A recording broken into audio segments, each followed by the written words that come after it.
여러분 안녕하십니까? 다시 찾아주셔서 감사합니다. 저번 시간에 제가 자라면서 보았던 첫 한국 물건이 귀순을 공부하며 귀순 방법까지 자세히 소개한 바다를 통해 떠온 한국 삐라였다는 말씀을 드렸습니다. 오늘은 삐라 말고 제가 접한 한국 물건, 한국에 대한 동경을 갖게 만들었던 것들에 대해서 말씀드리려고 합니다. 바다에서 삐라를 주었던 어린 소년의 이야기 2탄입니다. 주성아TV는 구독, 좋아요도 좋지만 끝까지 시청해 주시면 더욱 힘을 얻습니다.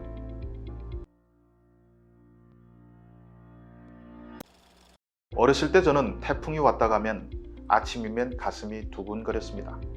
태풍이 왔다 가면 바다에서 온갖 종류의 쓰레기들이 해변에 가득 널리곤 했습니다. 그런데 그 쓰레기들 속에는 미지 세계를 상상할 수 있는 것들도 꽤 많았습니다. 그것이 닫힌 세상에서 태어난 어린 소년이 열린 세상을 향한 호기심을 충족시키는 유일한 방법이었습니다. 그래서 저는 태풍이 온 다음날 아침 맨 먼저 바닷가 해변에 나가 걸어서 20분 정도 걸리는 해변을 쭉 따라 올라가며 간밤 바다에서 떠온 쓰레기들을 하나하나 주워봤습니다. 일본에서 건너온 쓰레기는 말을 몰라 읽어볼 수는 없었지만 아무튼 질이 좋았습니다. 한 번은 의족이 떠내려왔는데 이런 것을 어떻게 발에 차고 다닐까 한참 연구했던 적이 있고, 슬리퍼를 줍고는 일본 놈들은 참 멋진 슬리퍼를 신고 다닌다며 감탄했던 적도 있고, 플라스틱 파리채를 하나 주워와서 몇 년 잘 썼던 적도 있습니다. 일본에서 가장 많이 밀려오는 것이 맥주나 캔커피였습니다. 그런데 남조선에서 가장 많이 태풍을 타고 오는 것은 플라스틱 병이었습니다. 어느 날 탁주라고 적힌 병을 줘서 한참 연구하기도 했습니다. 성분과 용량 등 써있는 글들을 꼼꼼히 읽어보면서 남조선에서 누가 이 병을 들고 탁주를 마시는 장면을 상상해 보기도 했는데 탁주가 뭔지는 그때는 몰랐습니다. 플라스틱 병들은 마을 사람들이 저저마다 주워갔는데 어떤 집에 가서는 간장병도 되고 어떤 집에 가서는 기름병도 되기도 했는데 가장 많이는 술병으로 쓰였습니다. 그 많은 쓰레기들을 뒤지면서 꼭 먹어보고 싶었던 것이 있었습니다. 바로 꽃게 해물탕 포장지였습니다. 저는 꽃게가 뭔지 몰랐습니다.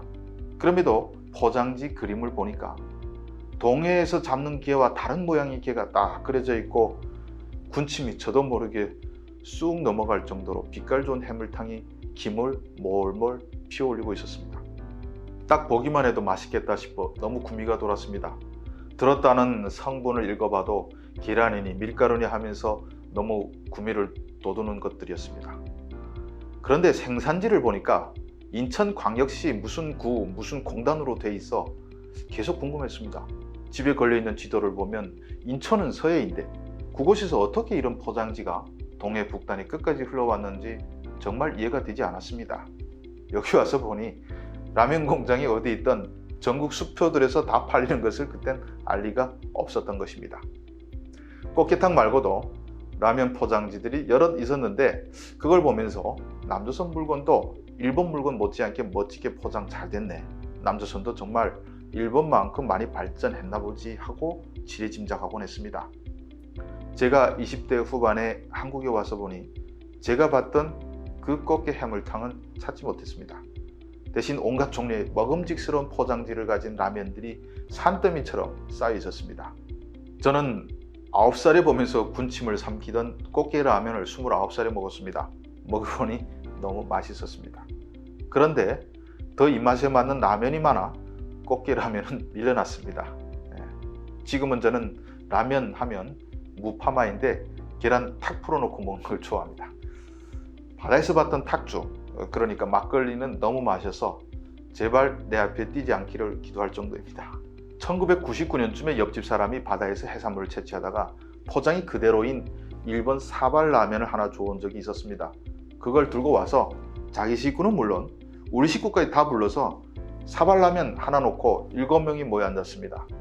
그 신기한 것을 모르고 먹을 수는 없으니 일본어를 좀 아는 동네 아저씨까지 불러 그 깨알같은 일본어가 뭔지 번역까지 다 시키고 하라는 대로 물을 부었습니다. 일본 꼬부랑국수 맛은 어떨까? 군침 삼키면서 기다렸다가 8명이서 한 젓가락씩 먹었는데 한 번씩 먹고는 8명 중에 더 먹겠다는 사람은 하나도 없었습니다. 진짜 맛이 이상했습니다. 주원 옆집 아저씨는 일본이 잘 사는 줄 알았더니 이렇게 맛이 없는 걸 먹고 사네. 그래도 귀한 것이니 내가 다 마시겠습니다 하며 물까지 싹 다 마셨습니다. 본산 제품에 대한 우상화가 가득하던 우리는 일본 음식이 그렇게 맛이 없으리라고는 상상도 못했고 정말 실망이었습니다. 그런데 한국에 와서 보니 일본 라면도 괜찮았습니다.